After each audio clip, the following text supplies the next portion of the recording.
David and the crew have been in quarantine for the last 2 weeks, and that's so they don't bring a cold up to the space station. They haven't been able to visit with anybody. Nobody's been able to get close to them who might have a cold, anything contagious. In fact, over the last 12 hours, David had his entire body wiped down with rubbing alcohol, and that's just to make sure that there's nothing on your skin, no sort of problem where you're bringing up some fungal spores or anything up to the spaceship. All of those just to make the environment on board the space station as perfectly healthy as possible. You're not nervous, you're ready.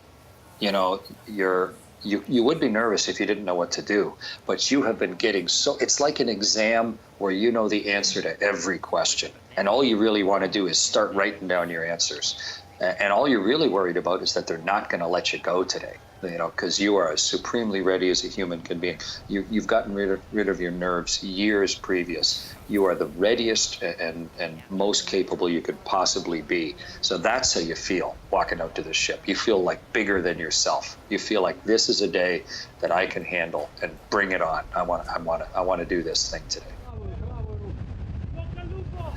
You know, what's happening right now is they're wearing heart monitors, and they're inside a pressure suit, but the monitor on their heart goes through this skinny little wire and goes out to a little antenna on the Soyuz, and it's being sent to Moscow, where there's a doctor sitting watching his heartbeat and the other two astronauts' heartbeats as well.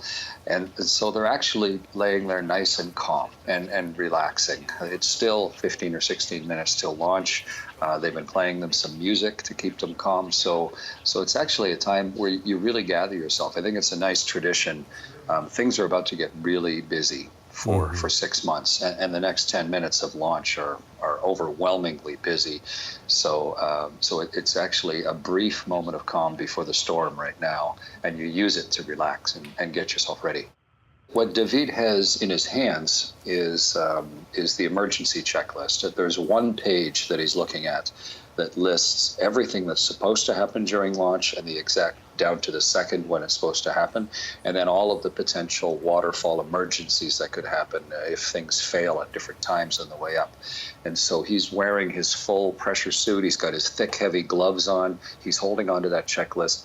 And what he's doing right now is moving across it with his finger, looking, reminding himself of all the key moments and the actions he has to take on the emergency panel in front of himself, just in case something goes wrong. The technology is rugged enough and reliable enough now that they can have the checklist on one of the flat screen kind of pads. I'm not sure which one they're using, but it's provided, it's tested, it's what they've been using in the simulator, and it has the procedures if everything goes right, but it also, they can flick through and get to the procedures no matter if they'd had an engine failure or a leak or all the other things that could go wrong, where they can immediately get to the right set of actions and be reminded of what switches and what controls they need to take care of in order to safely pilot the vehicle.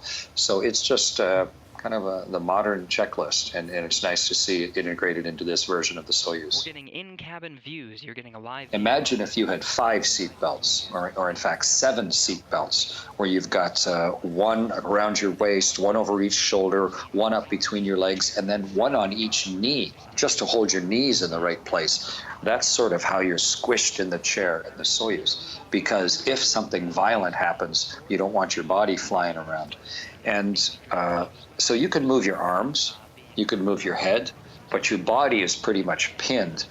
David and Oleg Kononenko, the commander, they actually have like an extendable stick that they're holding because their bodies are so pinned, they can't reach everything in the cockpit. So they have this little udlanitil, this extender stick, so they can poke all the buttons in the cockpit.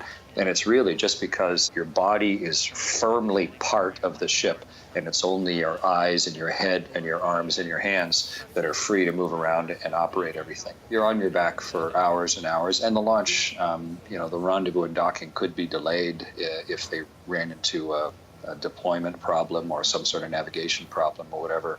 So it could be a long time. So on the 2 flights I did on the space shuttle, and on my 3rd flight when I was in David's seat on the Soyuz, underneath that big official-looking astronaut pressure suit. David's wearing a diaper. Auto sequence initiated. Auto sequence is initiated. That second tower now retracting 10 seconds from launch. It's a beautifully proven system, but of course it is the most dangerous 10 minutes of his entire 6 months in space. Engines have started and are now at the preliminary thrust level, throttling up. Engines at maximum thrust, liftoff. And liftoff. We have liftoff of Anne McLean, David St. Jacques, and Oleg Kononenko. All of that propulsive, explosive power happens. So what I'm really watching is that critical initial moment where you have more push than weight and the vehicle starts to lift itself off the pad. Everything looking good so far. Good first stage performance. Soyuz delivering 930,000 pounds of thrust. And then the quality of the color of the flame, making sure that that the mixture of the fuel and the oxygen is burning properly. It starts fairly rough. Of course, it's picking up a lot of the dirt and the cement and the water underneath them. It'll be sort of a rich orange originally, and then it'll be becoming sort of more and more yellow, and then becoming almost a clear flame as they get higher and higher. The vehicle is brute forcing its way up through the atmosphere, just taking the weight on its shoulders, pushing harder and harder, pushing through the speed of sound, which builds a big wall of pressure in front of it, and then you've got to have enough force to jam through that, and it causes a lot of vibration, but mostly just a relentless, heavy pressure on your body. One thing I noticed on the Soyuz when I was flying it 6 years ago, you can actually also feel the vehicle steering, almost like a boat skimming across the water when you turn the wheel a little bit, and you can feel the vehicle trying to steer as it goes through the wind shear and the jet stream on the way up.